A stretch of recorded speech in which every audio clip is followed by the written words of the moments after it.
The haunted palace എന്ന K ഡ്രാമയുടെ 6ാമത്തെ എപ്പിസോഡാണ് ഇന്നത്തെ വീഡിയോ. ഇതിന് മുൻപത്തെ എപ്പിസോഡ്സ് നിങ്ങൾ കണ്ടിട്ടില്ലെങ്കിൽ അതെന്തായാലും കാണുക.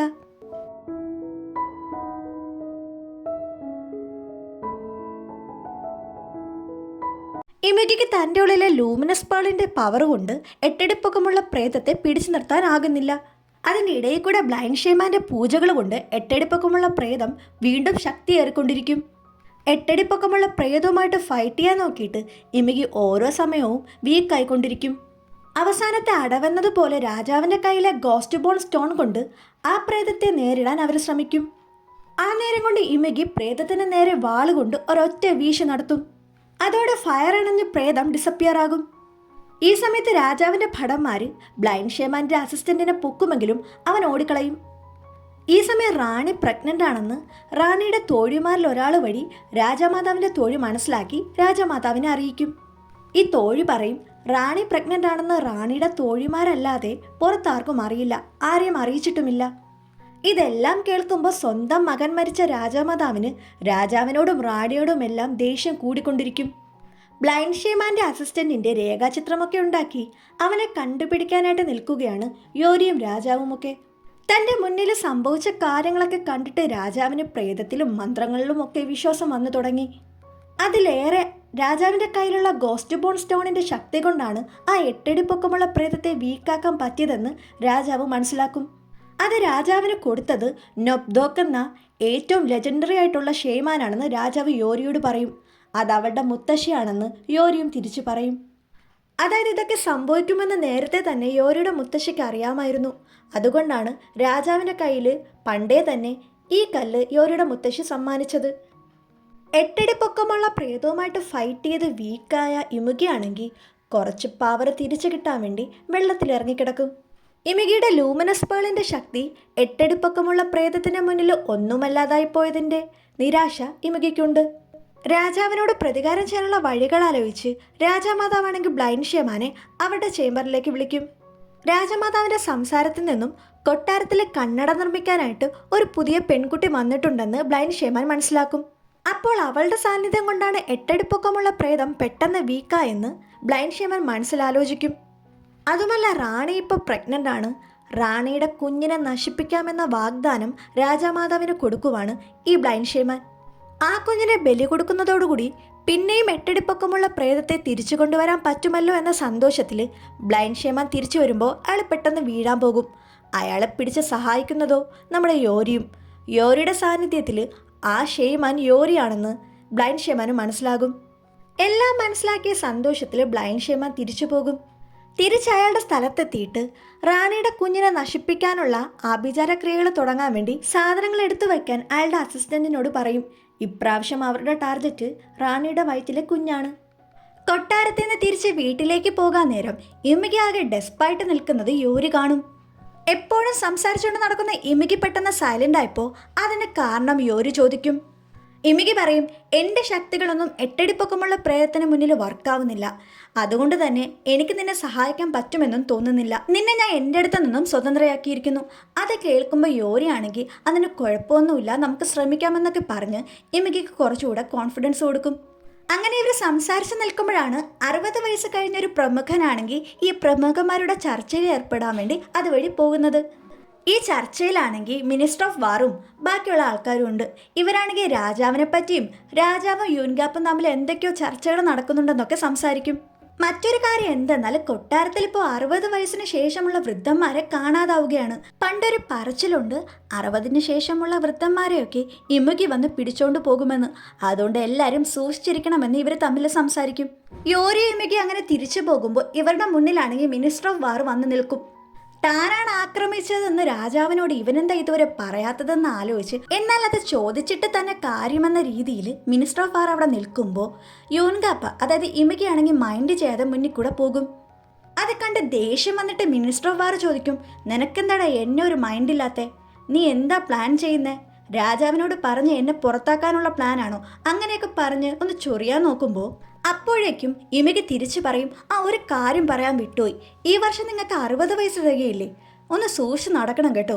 ഇല്ലെങ്കിൽ എപ്പോഴാണ് നിങ്ങളെ ഇമുകി പിടിച്ചോണ്ട് പോകുന്നതെന്ന് പറയാൻ പറ്റില്ല. അത് കേട്ട് ദേഷ്യം വന്നിട്ട് മിനിസ്റ്റർ ഓഫ് വാർ ആണെങ്കിൽ തിരിച്ച് ഇമുകിയുമായിട്ട് അടിയുണ്ടാക്കാൻ നോക്കും. എന്നാൽ ഇമുകിയാണെങ്കിൽ തൻ്റെ പവർ ഉപയോഗിച്ച് മിനിസ്റ്റർ ഓഫ് വാറിനെ ഒരു ചുഴലിക്കാറ്റുണ്ടാക്കി അതുവഴി ദൂരേക്ക് പറഞ്ഞയക്കും. അത് കാണുമ്പോൾ യോരിയാണെങ്കിൽ എന്തിനാ അയാളെ ദൂരേക്ക് പറഞ്ഞയച്ചേ, ചുമ്മാ എല്ലാവരോടും അടിയുണ്ടായിക്കൊണ്ടിരിക്കല്ലേ എന്നൊക്കെ പറഞ്ഞ് ഇമുകിയായിട്ട് ദേഷ്യപ്പെടുമ്പോൾ ഇമുകി പറയും, ഒരു കാര്യം നിനക്കറിയാവോ, അവനാ നിന്റെ യൂൻഗ്യാപ്പിനെ കൊന്നത്. അത് കേൾക്കുമ്പോൾ യോരി പറയും, എന്നാലിത് കുറഞ്ഞു പോയി, അവനെ ദൂരേക്കായിരുന്നു പറഞ്ഞയക്കേണ്ടിയിരുന്നത്. അതും പറഞ്ഞ് ഇമുകിയോട് ദേഷ്യപ്പെടും. അപ്പോഴേക്കും അവിടേക്ക് ബാക്കിയുള്ള വയസ്സായ പ്രമുഖന്മാരെത്തും. മിനിസ്റ്റർ ഓഫ് വാറിൻ്റെ അലർച്ചയല്ലേ ഇപ്പോൾ കേട്ടത്, നിങ്ങളെങ്ങാനും മിനിസ്റ്റർ ഓഫ് വാറിനെ കണ്ടായിരുന്നോ എന്ന് അവർ യോരിയോട് ഇമുകിയോട് ചോദിക്കും. അവരോട് ഞങ്ങൾ കണ്ടിട്ടേ ഇല്ലെന്ന് യോരി പറയും. അപ്പോഴാണ് അവിടേക്കൊരാൾ വരുന്നത് ശ്രദ്ധിക്കുന്നത്. ഒരു വെള്ള വസ്ത്രം ധരിച്ച വെള്ള നിറത്തിലുള്ള ഇമുകി. ആ ഇമുകി നേരെ വന്നിട്ട് അവിടെ ഉണ്ടായിരുന്നൊരു കിളവൻ്റെ മേലെ ഒരു തട്ട് കൊടുത്ത് അവനെ താഴെയിടും. അപ്പോഴേക്കും ആ കിളവൻ മരിച്ച് അയാളുടെ ആത്മാവ് പുറത്തേക്ക് വരും. ഈ ഇമുകിയാണെങ്കിൽ ആ കിളവൻ്റെ ആത്മാവിനെ ഭക്ഷിക്കും. ആ കിളവനെ ഭക്ഷിച്ച് വയറ് വീത്തിട്ട് ഇന്നേക്കുള്ളതായി എന്ന് പറഞ്ഞ് സന്തോഷിച്ച് നിൽക്കുമ്പോഴാണ് തന്നെ കാണാൻ ഒരു പെണ്ണിന് പറ്റുമെന്ന് ഇമുകിക്ക് മനസ്സിലാവുന്നത്. ആ ഇമുകി യോരിയുടെ അടുത്തേക്ക് വരുമ്പോൾ അവൾ നമ്മുടെ നായകൻ ഇമുകിയുടെ ബാക്കിലാണെങ്കിൽ പേടിച്ചൊളിക്കും. നമ്മുടെ ഇമുകി കളിയാക്കിക്കൊണ്ട് അവനോട് പറയും, ഓ ഇനി 12 കിളവന്മാരെ കഴിച്ചാലല്ലേ നിനക്ക് ഹെവനിലേക്ക് പോകാൻ കഴിയുള്ളൂ, എന്തൊരു കഷ്ടപ്പാടല്ലേ. അവനെ ബിബി എന്ന് വിളിക്കുമ്പോൾ തന്നെ അത് നമ്മുടെ ഇമുകിയുടെ ഇളയ സഹോദരനാണെന്ന് മനസ്സിലാക്കാം. ഇമുകിയാണെങ്കിൽ തനിക്ക് സംഭവിച്ച കാര്യങ്ങളൊക്കെ ബിബിയോട് പറയും. ബിബി പറയും, എന്നാലും എൻ്റെ സഹോദരൻ ഇങ്ങനൊരു ഗതി വന്നല്ലോ. അതും പറഞ്ഞിട്ട് നേരെ പൊട്ടിച്ചിരിക്കാൻ തുടങ്ങും. എന്നിട്ട് ഇമുകിയോട് ചോദിക്കും, നിങ്ങളല്ലേ ഹെവനിലേക്ക് പോകാൻ വേണ്ടി വെപ്രാളപ്പെട്ട് നടന്നിരുന്നത്, എന്ത് ഇപ്പം നിങ്ങൾക്ക് പോകണ്ടേ? ഞാൻ ആദ്യമേ ഹെവനിലോട്ട് പോകും, നിങ്ങളിങ്ങനെ നോക്കിക്കൊണ്ട് നിൽക്കത്തേ ഉള്ളൂ. ഈ ബോഡി വിട്ട് അതിൻ്റെ പുറത്ത് വരാനുള്ള പ്ലാൻ നോക്ക്. നിങ്ങൾക്ക് എന്താ ഈ ബോഡി വിടാൻ താല്പര്യമില്ലേ? ഇവരിങ്ങനെ സംസാരിക്കുന്നത് ഒളിഞ്ഞു കേട്ടുകൊണ്ട് യോരി നിൽക്കും. ബിബി ഇമുകിയോട് പറയും, നിങ്ങൾക്ക് തന്നെ അറിയില്ലേ, ഈ ബോഡി ഇല്ലാതാക്കിയാൽ നിങ്ങൾക്ക് സൂപ്പറായിട്ട് പുറത്തേക്ക് വരാൻ കഴിയും. അതുകൊണ്ട് ഈ കത്തിയെടുത്ത് കുത്തി ഈ ബോഡിയെ നശിപ്പിക്കും. ഇമുകി കത്തി തൊടുന്നതും യോരി വന്ന് അവനെ പിടിച്ചു മാറ്റും. ഈ ശരീരം നശിപ്പിക്കാൻ ഞാൻ സമ്മതിക്കില്ലെന്ന് അവൾ രണ്ടുപേരോടും പറയും. അപ്പോഴേക്കും യൂൻഗ്യാപ്പിൻ്റെ അമ്മ വരുന്ന സൗണ്ട് ഇമുകി കേൾക്കും. അവൻ പേടിച്ച് പുതപ്പ് മൂടിക്കിടക്കും. യൂൻഗ്യാപ്പിൻ്റെ അമ്മ വന്ന് യോരിയോട് ചോദിക്കും, എന്താ മോളെ പ്രശ്നം? യോരി ഒന്നുമില്ലെന്നൊക്കെ പറയുമ്പോൾ വീണ്ടും എൻ്റെ മോൻ പിച്ചുമ്പയും പറഞ്ഞു തുടങ്ങിയെന്നൊക്കെ പറഞ്ഞ് യൂൻഗ്യാപ്പിൻ്റെ അടുത്ത് വന്നിരുന്ന് വിഷമം പറയും അവൻ്റെ അമ്മ. അങ്ങനെ എല്ലാവരും ഉറങ്ങിക്കഴിഞ്ഞ് ഇമുകി പുറത്തിറങ്ങുമ്പോൾ അവിടെ ബിബി ഇരിപ്പുണ്ടാകും. ബിബി ഇമുകിയോട് പറയും, നിങ്ങൾ ഈ ശരീരം വിട്ട് പുറത്ത് വന്നേ പറ്റുള്ളൂ. ആ ജീവനാന്തി ഇതിനകത്ത് നിൽക്കുന്നത് ബുദ്ധിയല്ല. ഞാൻ ഹെവനിലേക്ക് പോകുമ്പോൾ എൻ്റെ കൂടെ നിങ്ങളും ഉണ്ടാകണം. അത് നിങ്ങളൊന്ന് ആലോചിച്ച് നോക്ക്. ഇമുകിയാണെങ്കിൽ അതിനെല്ലാം ഓക്കെ പറയും. ഞാൻ എന്തായാലും ഈ ശരീരം വിട്ട് പുറത്തേക്ക് വരും. ഇമുകി ആ ശരീരം നശിപ്പിച്ച് പുറത്തേക്ക് വരുമെന്ന് കേട്ടതോടെ ബിബിക്ക് സന്തോഷമാകും. അടുത്ത ദിവസം നമ്മുടെ ഇമുകി കാറ്റിൽ പായിച്ച മിനിസ്റ്റർ ഓഫ് വാർ ആണെങ്കിൽ ഏതോ ഒരു കാട്ടിൽ തലകീഴായിട്ട് തൂങ്ങിക്കിടക്കും. ഈ സമയം വീട്ടിലാണെങ്കിൽ ഇമുകി മുറിയിലേക്ക് കയറുന്നതും അവൻ പെട്ടെന്ന് യോരിയെ കാണും. യോരിയെ പെട്ടെന്ന് കണ്ടു കഴിയുമ്പോൾ വീണ്ടും അവൻ്റെ ഉള്ളിൽ ഫീലിങ്സ് ഉണ്ടാകും. ഇതെല്ലാം കണ്ടുകൊണ്ട് നിൽക്കുന്ന ബിബിയോട് ഇമുകി ചോദിക്കും, എനിക്ക് ആ യോരിയെ കാണുമ്പോൾ വല്ലാണ്ട് ഫീലിങ്സ് ഒക്കെ ഉണ്ടാവുന്നുണ്ട്. അതെന്താണെന്ന് എനിക്ക് മനസ്സിലാവുന്നില്ല. ഇനിയിപ്പോൾ എല്ലാ പെണ്ണുങ്ങളെ കണ്ടാലും ഇതേപോലെ തോന്നുമോ?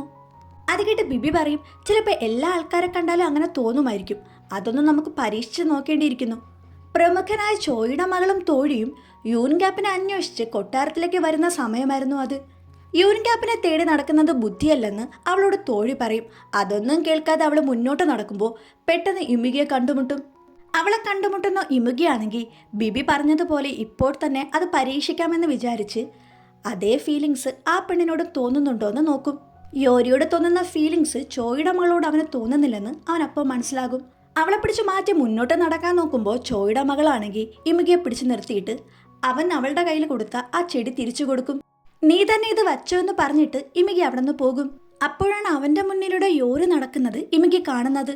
യോരിയുടെ അവനുള്ളത് യഥാർത്ഥമായ ഫീലിങ്സ് ആണെന്ന് ഇമുകിക്ക് മനസ്സിലാവും. ഇമുകിയാണെങ്കിൽ യോരിയുടെ ബാഗ് മേടിച്ച് തോളി തൂക്കിയിട്ട് അവളുമായിട്ട് സംസാരിച്ച് മുന്നോട്ട് നടക്കും. ഈ സമയം യൂൻഗ്യാപ്പിനെ കുറിച്ച് ഓർത്ത് പകൽക്കിനാവ് കണ്ട് തോഴിയുമായിട്ട് സംസാരിച്ചുകൊണ്ട് ചോയുടെ മകൾ നിൽക്കും. അപ്പോഴാണ് ഇവർ പെട്ടെന്ന് ചോയെ അവിടെ വെച്ച് കാണാനിടയാകുന്നത്. ചോയുടെ കണ്ണിൽ പെടണ്ടെന്ന് വെച്ച് ഇവർ ഒളിച്ചു നിൽക്കും.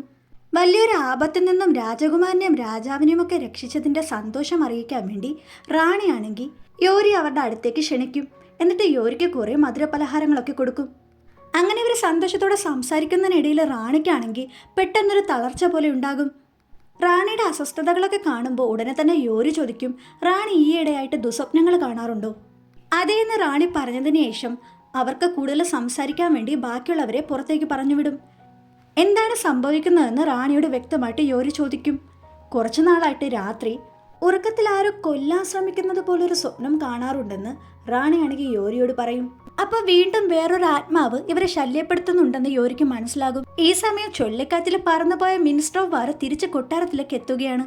ബാക്കിയുള്ള പ്രമുഖന്മാര് ഈ കാലൊടിഞ്ഞത് എങ്ങനെയെന്നൊക്കെ മിനിസ്റ്റർ ഓഫ് വാറിനോട് ചോദിക്കുന്നുണ്ട്. ഇമകി അവിടെ വെച്ച് കാണുന്ന മിനിസ്റ്റർ ഓഫ് വാർ ആണെങ്കിൽ നേരെ ചെന്ന് അവന്റെ കഴുത്തിന് പിടിച്ചിട്ട്, നീ എന്ത് കൂടത്രമാടാ ഇന്നലെ എൻ്റെ അടുത്ത് പ്രയോഗിച്ചെന്ന് ചോദിക്കും. അപ്പോഴേക്കും അത് രാജാവിന്റെ ശ്രദ്ധയിൽപ്പെടും. നിങ്ങൾ എന്തിനാ അടികൂടുന്നതെന്ന് രാജാവ് ചോദിക്കുമ്പോൾ മിനിസ്റ്റർ ഓഫ് വാർ പറയും, ഇവൻ എന്നെ ഇന്നലെ ചുഴലിക്കാറ്റിൽ വലിച്ചെറിഞ്ഞു. അങ്ങനെ ഇമിക്കിയുമായിട്ട് കുറച്ച് ഡീറ്റെയിൽ ആയിട്ട് സംസാരിക്കാൻ രാജാവ് തീരുമാനിക്കും. യൂറിൻഗ്യാപ്പിന്റെ ശരീരത്തിലുള്ള നിങ്ങൾ ആരാണെന്ന് രാജാവ് ചോദിക്കും. ഇമികി പറയും, ഒരു കണക്കിനെ നോക്കിയാൽ നിങ്ങളെക്കാളും സ്ഥാനമാനവും പവറും ഒക്കെ എനിക്കാണ് കൂടുതൽ. അത് കേട്ട് രാജാവ് നോക്കുമ്പോൾ ഒന്നുകൂടെ ഇമികി പറയും, മനസ്സിലായില്ലേ, ഈ പ്രകൃതിയെ പോലും ഞാനാണ് നിയന്ത്രിക്കുന്നത്.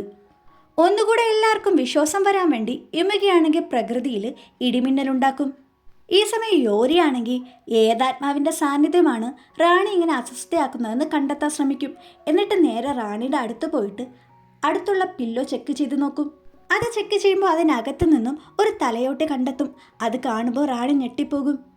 ഇമികി രാജാവുമൊത്ത് എനിക്കാണ് നിന്നെക്കാളും സ്ഥാനം കൂടുതലെന്ന് പറഞ്ഞ് തർക്കിച്ചുകൊണ്ട് നിൽക്കും. അതൊക്കെ കേട്ടിട്ട് രാജാവ് പറയും, അപ്പോൾ നീ പറഞ്ഞു വരുന്നത് ഈ പ്രകൃതിയെപ്പോലും നിയന്ത്രിക്കുന്ന ഇമികി നീയാണെന്ന് അല്ലേ? അത് കേട്ട് ഇമികി പറയും, അതെ, അങ്ങനെയും പറയാം. അങ്ങനെ ഇമികി കുറച്ച് പവറായിട്ട് നിൽക്കുന്ന സമയത്ത് രാജാവിന് അതൊക്കെ കേട്ട് ചിരി വരും. ഈ സമയം അവിടേക്ക് റാണിയുടെ തോഴി ഓടി വന്നിട്ട് തലയോട്ടി കണ്ടെത്തിയ വിവരം അറിയിക്കും.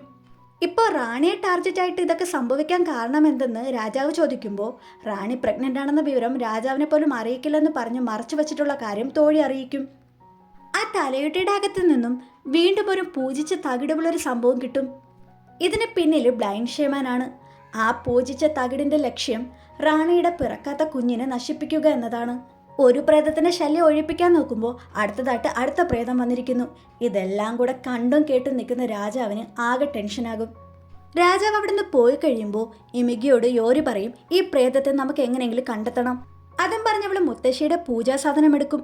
അതെടുക്കുന്ന സമയത്ത് അവൾക്ക് പണ്ട് മുത്തശ്ശിയുമൊത്തുള്ള ഓർമ്മകൾ ഉണ്ടാകും. പ്രേതത്തെ കണ്ടുപിടിക്കാനാണ് അത് ഉപയോഗിക്കുന്നതെന്നൊക്കെ മുത്തശ്ശി പറഞ്ഞത് അവൾ ഓർക്കും.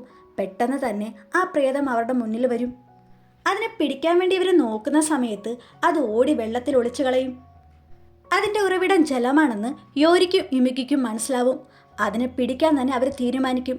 അങ്ങനെ ആ പ്രേതത്തെ പിടിക്കാൻ വേണ്ടി അതിൻ്റെ തലയൊട്ടി ഇവർ വെള്ളത്തിലേക്ക് എറിയും. പ്രേതം യോരിയെ പിടിച്ച് വെള്ളത്തിലേക്ക് കൊണ്ടുപോകാൻ നോക്കുമ്പോൾ ഇമികി തടയും. പിന്നെയും ആ പ്രേതം ഒളിക്കും. അത് നേരെ വന്ന് ഇമികിയെ ആക്രമിക്കും. ഇമികിയുടെ കഴുത്തിൽ കടിക്കാൻ നോക്കും. അങ്ങനെ ഇമികിയെ ആക്രമിച്ചുകൊണ്ട് നിൽക്കുന്ന സമയത്ത് യോരിയാണെങ്കിൽ ആ പ്രേതത്തിന്റെ പിന്നിലിട്ട് കുത്താൻ നോക്കും. ആ സമയത്ത് പ്രേതമാണെങ്കിൽ യോരിയുടെ നേരെ കറുത്ത നിറത്തിലുള്ള ഒരു ദ്രാവകം തുപ്പും. അപ്പോൾ ഇത്രയുള്ള ഇന്നത്തെ എപ്പിസോഡ്. അടുത്ത എപ്പിസോഡിനായിട്ട് കാത്തിരിക്കും.